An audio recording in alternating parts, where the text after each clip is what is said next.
It is time for Law in Our Life, and we have Hyunjoo here in our studio. She is a very talented local law practitioner, a lawyer, some would say. And she is here in our studio today. She's going to tell us about the Korean law. Hello, Hyunjoo. Hi. How are you? Good. How are you doing? I'm doing great. This isn't an endorsement, but I have to say I saw online some people singing your praises. Oh, They were really? saying nice things about your work, saying that you're very helpful. Oh, So great. for our listeners out there, Hyunjoo is not operating some fly-by-night operation. She is building a real reputation here in the city as offering important services to the foreign community. So thank you, Hyunjoo, for that. Thanks. Though I hope I never need your help. I agree. Yeah, but that's sort of the thing about the law. You hope it doesn't intersect with your life, but when it does, you hope that it can help you. Now, what are we going to talk about today? Today I'd like to talk about adoption. Ooh, all right. This is interesting to me because when I first came to Korea about 15 years ago, my friend got me involved with a local orphanage. And I was a little, surprised when I learned later that about the way adoption works in Korea and that there isn't a lot of it. And also, that the rules of it are a little bit different than they would be in North America. So why don't you tell me about it? Basically, there are two types of adoption in Korea. Mm-hmm. One is called general adoption, and the other is called full adoption. 친양자. Uh-huh. I do not like the terms like full adoption, but Right. it is what it is according to Sure. the Korean Law Translation Center of Korean Legislation Research Institute. I see. So Because full adoption makes the other adoption sound less complete. yeah, right. Yeah, I see. I see what you mean. But like you said, that's what we have to call it. It has a name. So talk us through it. Let's say that you want to adopt a child and have him maintain his original family name and want him to continue his relationship with the biological parents. Mm-hmm. It's possible through the process of general adoption. Okay. According to Korean Civil Act, anyone who has attained majority may adopt another as his or her child. Mm-hmm. Anyone who intends to adopt a minor shall obtain permission from the family court. Mm-hmm. Of course, there should be a mutual agreement between the adoptive parents and the adoptee to make a substantial parent-child relationship. Yeah. The court may choose not to grant permission under paragraph 1 in the Civil Act for the sake of the welfare of a minor to be adopted, taking into consideration situations such as the minor's fostering, the motives of such adoption, the prospective parents' competence for fostering the minor, and other circumstances such as financial situations. Okay, sure. One thing is that the adoptive parents must be an adult who reached the minor majority, which is 19 years old in Korea. Sure. If the adoptive parent is a majority, he or she can adopt the child regardless of their marital status or gender. Okay. So, a person who's not married can adopt a child. Uh-huh. If the married couples want adoption, both should have reached majority. All right. Well, I don't think there's too many couples where one person's under 19, and I don't think there's too many people under 18 that want to adopt children anyways. Yeah, right. So that sounds pretty specific. What else about the adoptee? The adoptee can be a minor or also a person who reached majority. Oh. So the adopted parent can adopt an adult, not only a child.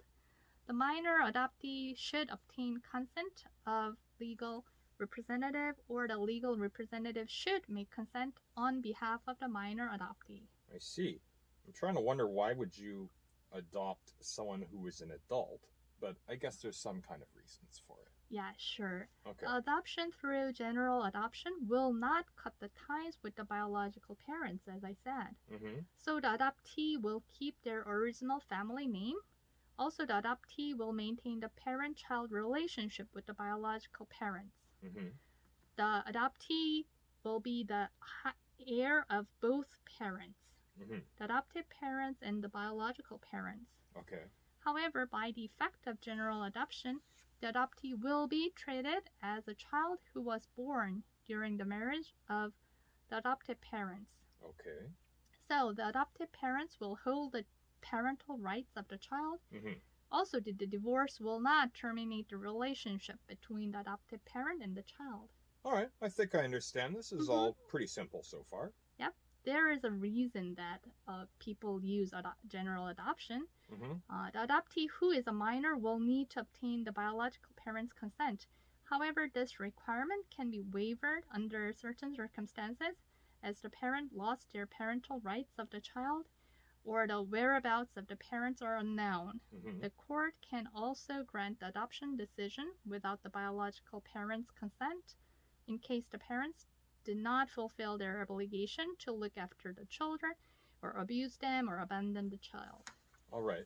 So, what's going on with maintaining the family relationship? What's the reasoning for that? Sure. You might be curious why people adopt a child or adopt an adult and want to maintain the relationship with the biological parents. In Korea, traditionally, maintaining the bloodline or family lineage with the birth of the descendants was a fundamental issue. Okay. So the typical example of using general adoption would be that the eldest brother of the family who does not have a child adopt the child of the second eldest brother who already have 3 children. Oh. And make that, we have a son from the eldest son of the family. Right. And so then that kind of keeps the family line going. Yes. Okay. But that child will also maintain the relationship with his original biological parents, but call his uncle as father, and then also build the parent-child relationship with them too. That's weird. It also seems like it might happen too where the eldest brother would adopt from a sister. Sure. Because then it would keep it under the male side of the family as well, that's right? That's too. And then, I could also see this happening where you want to adopt a son or a daughter, depending on the balance of the family. Yes. But, also, it does sound interesting to me. I mean, in Canada, originally we have godparents. And, their role would be to take care of the children in the event that the parents died or something like that. Oh. And, they would often be family. I think my godparents were my uncle, something like that. But,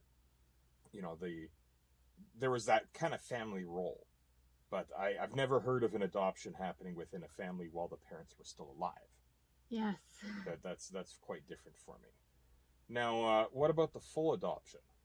So, on the contrary, the full adoption will terminate the relationship with the biological parents and the child and create a new parent-child relationship with the adoptive parents and adoptee.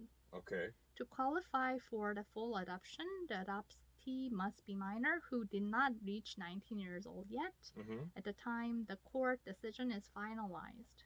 Okay. The adoptive parents should meet more strict rules. Right, and for one, you said that there's parents. There have to be 2 of them?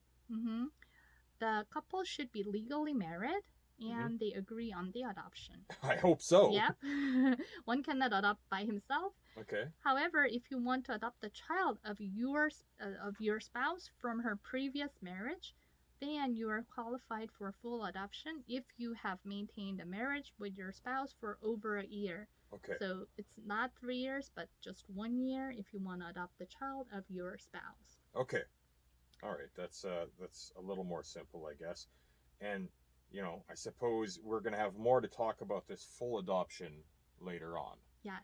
Next week, I'll talk more about the full adoption and the related legal issues. And as far as I know, a repeating theme here I notice is that there seems to often be an assumption that the adopted child, their parents are still in the picture. Yes. Whereas, in Canada, I think often, when a child is put up for adoption, that can easily be the end of the relationship. Yes. Between the child and the parents. Yes, so it's more like a full adoption, I think. Yeah, I think so. But I mean, I knew people that were adopted that did have contact, and also there's fostering, which is a little bit different. But this is interesting to learn about, and people can learn about this also on your YouTube channel, right? Sure. You can find the segment in video and my YouTube channel. You can find me by searching Korean Law 101 on YouTube or Facebook. All right. Thank you so much for coming in today, Hyunjoo. Thank you for having me.